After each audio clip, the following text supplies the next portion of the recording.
बस एक जगह ठहर गया है। दिल ने जैसे वक्त आगे बढ़ गया, आवाज़ में पीछे रह गया। खामोशी ने मरे ज़ख्मों मैंने खुद को समझाया कि सब कुछ गुज़र जाए कि मौसम में सलीखा सी यादें बेईमान हर बिखरने पड़ जाती की अंदाज़ अभी तक मानने से नमी ठहर जाती है। दिन भर की जैसे बरसात एक सहरा को भी परवाज़ दी है।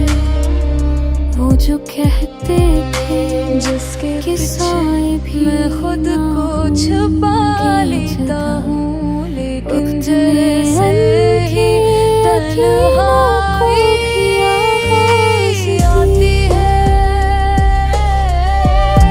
ये पर्दा खुद ब खुद हट जाता है।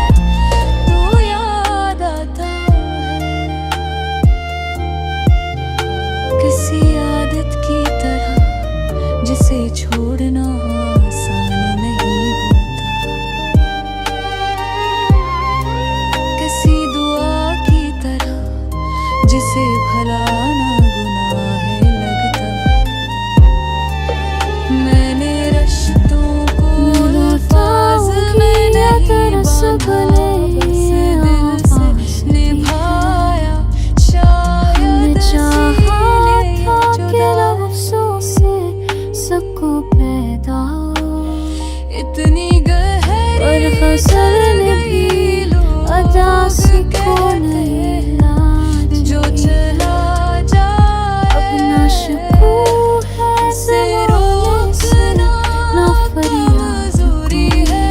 मैं हमने खामोश रखकर खुद को जो याद में रह जाए वही असल ताकत कभी सोचता हूँ अगर दोबारा सामना हो ये मोहब्बत ने हमें आखिरी चेहरा ये है।